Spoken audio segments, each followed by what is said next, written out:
From the far horizons of the unknown come transcribed tales of new dimensions in time and space. These are stories of the future, adventures in which you'll live in a million could-be years on 1,000 maybe worlds. The National Broadcasting Company, in cooperation with Street and Smith, publishers of astounding science fiction, presents X minus 1.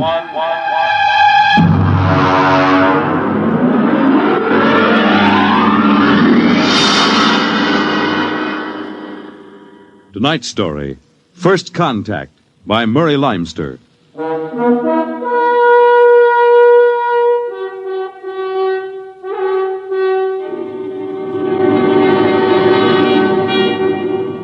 They had been in space 6 months now, moving with the incredibly faster-than-light speed of the overdrive. In 6 months, they had gone from Earth outward and outward to the crab-like nebula with the twin stars, a routine flight of exploration and scientific research. Solid object about 90,000 miles away, sir. Located, Dort. Exactly. Identify it. A small object, sir. Captain, I've never seen anything like this before. Whatever it is out there is coming toward us at an incredible speed and retreating to zero just as rapidly. What's the mass of the object, Dort? Well, it varies with the distance from us, sir. Step up the scanners.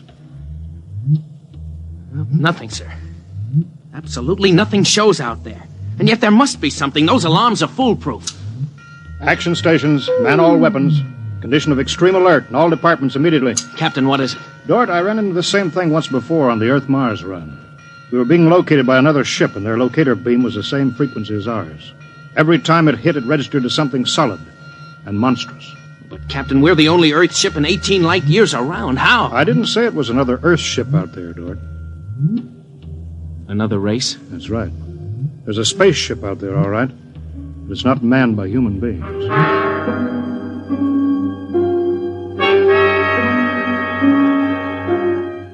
It had been contemplated and speculated upon. Mathematically, it was almost a certainty that such a race existed.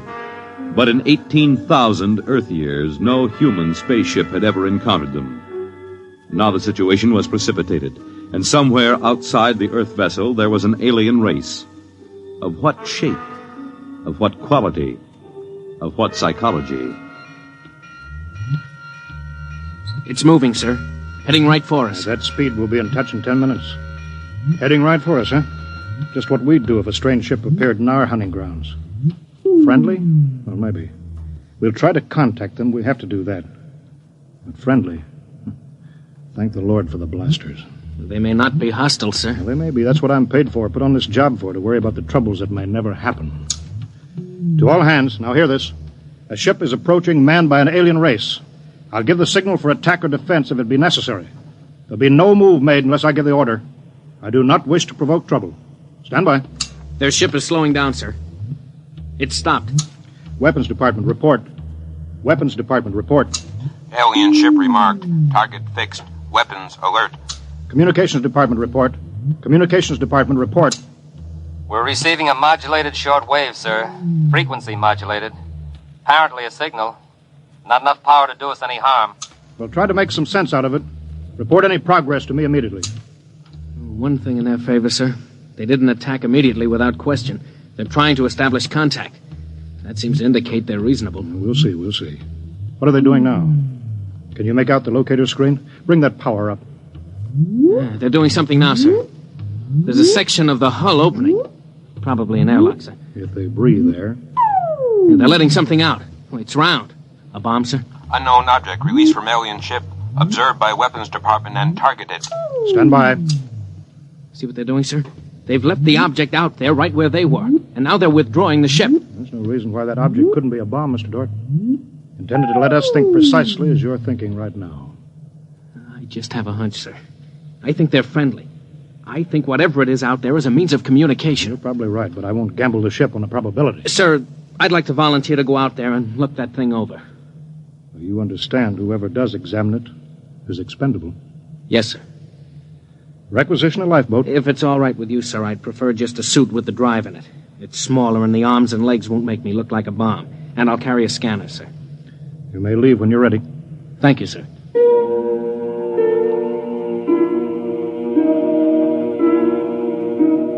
I'm all ready. Clear the lock and let me out.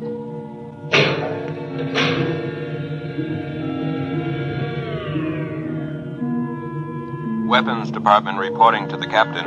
Mr. Dort located. Mr. Dort is targeted. Stand by. If that object out there is a device to capture one of our people for observation and questioning, it'll be blown out of existence, including Mr. Dort. Stand by.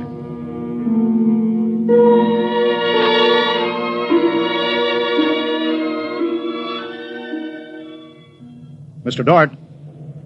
Mr. Dort. Report. Object, as you can see on the scanner, sir, is covered with many small horns, like the detonating horns of the obsolete mines formerly used in naval warfare. Is that their purpose, do you assume, Mr. Dort? I'm going to find out, sir. I'm going to grab one. Mr. Dort. I'm here, sir. I don't think this is a mine. Circle it so we can see it completely through your scanner. Deadlock, sir. Nothing to report that the scanner hasn't shown you. Oh, wait a minute, sir. A section of the outer hull seems to be opening. Do you see it? Very good, Dort. Hold that. I'm sure it's a communications device, sir. It looks like it. Fix your scanner so it'll focus on that communications device. Return to the ship.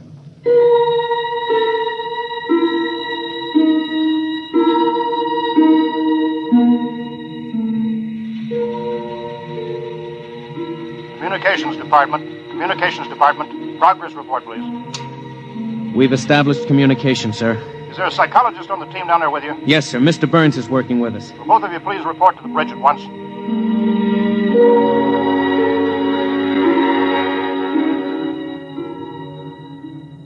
Oh, you look tired, Dort. We've established fairly satisfactory communication, sir. They seem to have highly developed thought patterns. We got a satisfactory translation from the machine on the fourth attempt.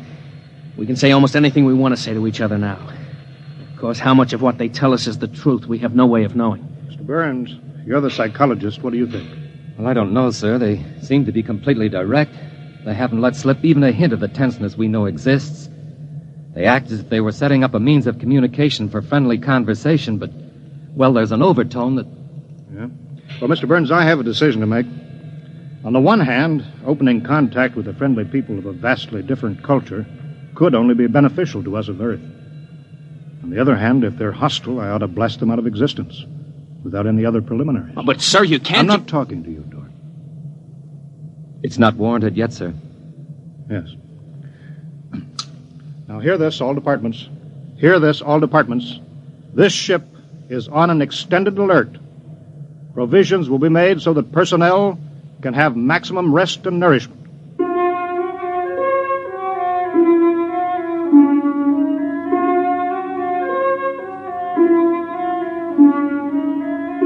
Communication continued by means of the artificial language set up arbitrarily between the Earthman and the aliens, decoded by the mechanical decoders. Dort disobeyed orders. He lived on powerful stimulants so that he could stay with the communications machine. Talking to the aliens. Other people. Are we being received? We are receiving your message. The chief of this ship wishes to speak with the chief of your ship. The message is heard by the chief of this ship. The chief of this ship communicates that he will hear the message of the chief of that ship. Go ahead, sir. People of the other ship, I'd like to say the appropriate things about this first contact of two dissimilar civilized races, and of my hopes that a friendly intercourse between the two peoples will result. People of that ship, what you say is all very well, but is there any way for us to let each other go home alive? That's all, sir. They've stopped sending. Very direct people. Very direct. But, sir, I don't follow. I didn't know what that meant. Is there any way for us to let each other go home alive? It means what it says, Dort. Sir, what's to stop us from just cutting communication and leaving, and they can do likewise? What's to stop us? Simply that whichever ship leaves first will be followed by the other. If they find Earth and get back to their own planet and we don't know where that planet is, Earth will be completely at their mercy.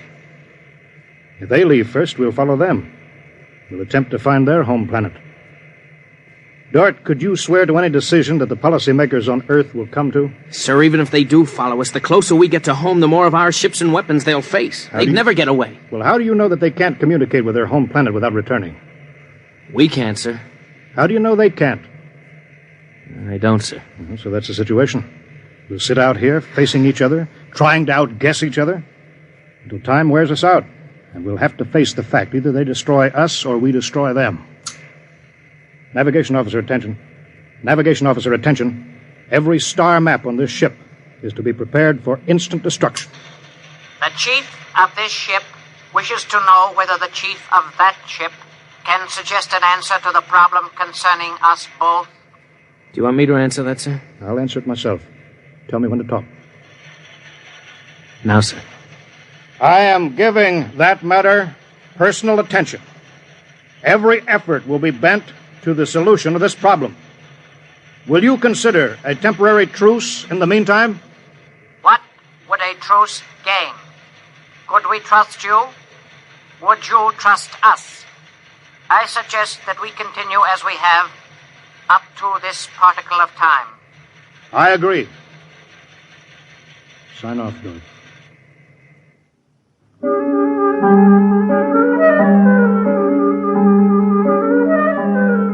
Weeks went by, and during the weeks, the exchange of information continued without let-up. What particle of time are the people on that ship at? The resting time. All rest except myself and others on alert duty. Same on this ship. You people of that ship are very similar in many ways. Do you have a family? I have a mate. I have a mate and 3 offspring. It is too bad for them, as well as us, to have to kill each other. This ship can't see any way out of it. Can that ship?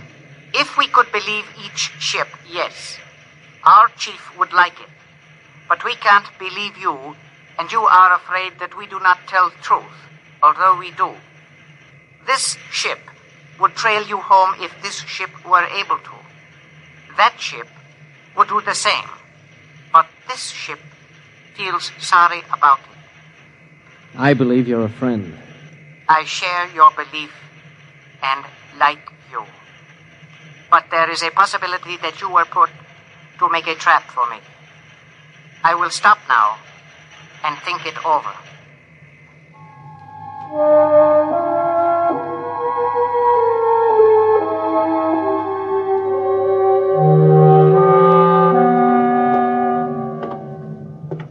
Just sit down, Dort. Control yourself. We're all under tension.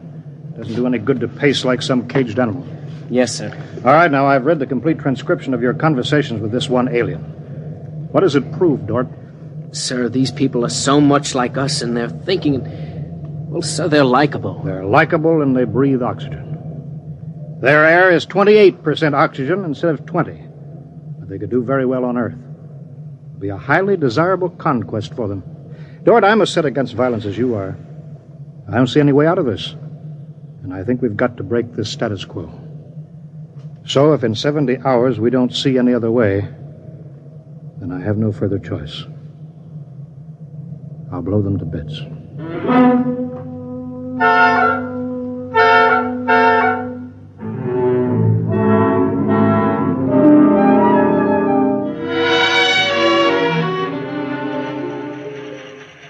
Will that ship receive communications? Will that ship receive communications? This ship is listening. It seems to me better to communicate than to sit by the machine silently. I would have called you, but you signed off before. The problem goes around and around. I find no answer. Perhaps we could turn our thoughts to other things. The psychologist of this ship tells us that you people on that ship have a threshold of tolerance to tension. He tells us that you will be forced to take one action or another in a period of less than 100 time particles. I have no communication on this matter. Well, the ship is not trying to extract unwilling information from that ship. A truth is mentioned in passing. A report of this conversation will be carried to the chief of this ship. It would be so. We are prepared. If only the people of this ship could meet in direct contact with the people of that ship, it might be better. We could not communicate then. The communications machine is too large to carry from place to place. In direct contact, the peoples of the two ships would be further apart than now. That's true. I am sad. Much that is pleasant has passed between us. I am sad, too. We are not yet ready for each other. We are not yet ready for each other. It's hard, isn't it, Dort? Well, Captain, I'm sorry. I didn't know you were here, sir. I've been here for quite a while. Eavesdropping, I'm afraid. It's all right, sir. Nothing can be personal in a situation like this. Yeah, that's right. How long is 100 time particles, Dort? Pardon, sir? That reference he made to us not being able to stand tension is interesting. Their psychologists seem to make more out of us than we do out of them, don't they? Yes, sir. They hit the nail right on the head. Yes, they did. I think, Dort, we'll just have to push our timetable up a bit. No further communication with the aliens under any circumstances. That's clear, isn't it? Yes, sir. Sir, if they know so much about our psychology, isn't it possible that remark was intended to make us act more quickly? Probable, Dort. Probable. Well, why would they do that, sir? Why? You tell me why, Dort. All of a sudden, I have an idea, sir.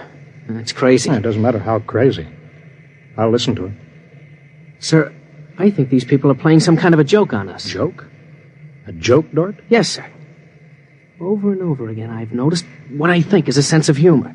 A highly developed sense of humor.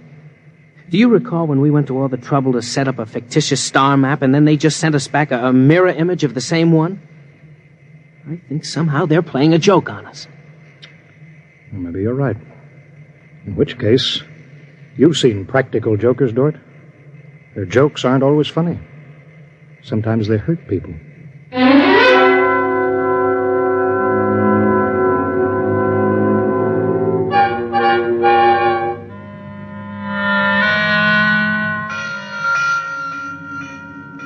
All departments, man, instant alert. All departments, man, instant alert. Report instantly. Report instantly. Weapons Department alerted. Target, the enemy ship. On target, sir. Stand by. Fire!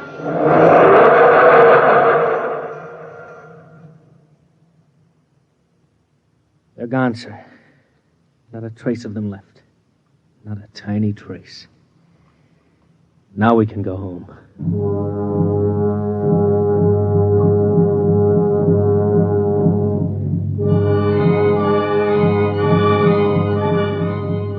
Communications to Captain. Communications to Captain. Report. Sir, I'm picking up new signals. Same frequency as the original alien signals. That's impossible. That ship was destroyed. I'm receiving signals, sir. Set the machine up. We'll be down there in a minute. Mr. Dort, come with me, please.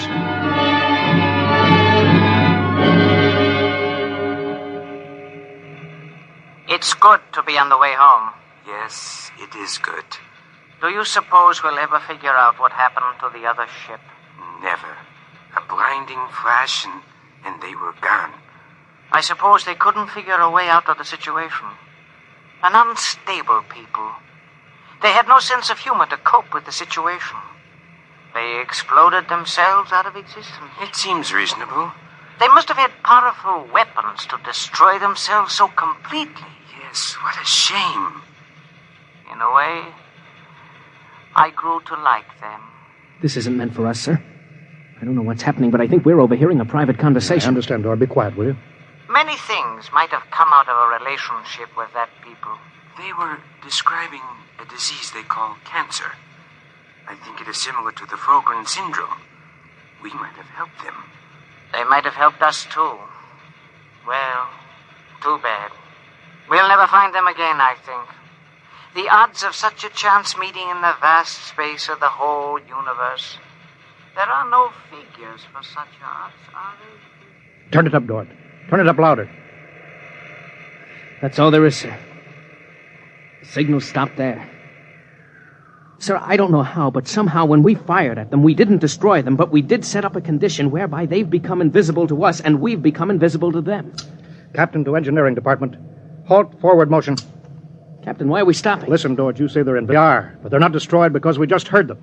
They're out there somewhere. Invisible. Well, you heard them, sir. They're heading for home. We're invisible to them, too, sir. How do you know, Dort? How do you know this whole thing isn't a setup? Well, suppose that's true, Captain. You heard their conversation. They weren't talking like any monstrous people. They seemed decent and warm, just as decent and warm as we are. How do you know this conversation wasn't planted, deliberately set up for us to hear? How do you know that, Dort? Yes, sir, you're right. They may be out there and they may not. They may be telling the truth or they may be trying to trick us. They may be friends or they may be the most deadly enemies. You said they had a sense of humor, Dort. What a joke to play. To deliberately set up a situation where we wouldn't know fact from fantasy, truth from lie. Wouldn't that be a joke, Dort? Yeah, but we don't know that they did that, sir. And we don't know that they didn't. We don't know anything. Sir, does that mean we never go home again? I don't know. I have to think about it. I have to think about it.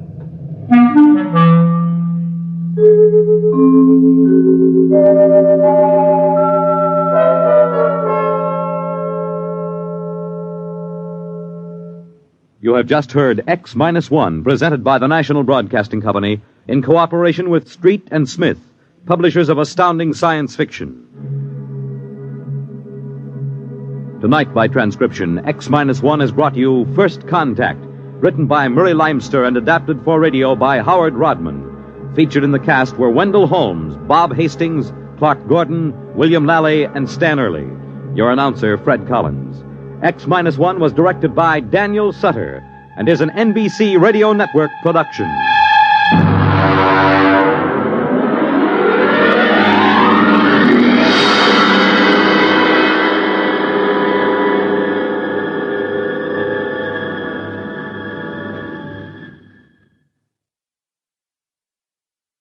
Next week at this time, over most of these stations, NBC will present This is Carnegie Hall, a special concert featuring the Symphony of the Air Orchestra.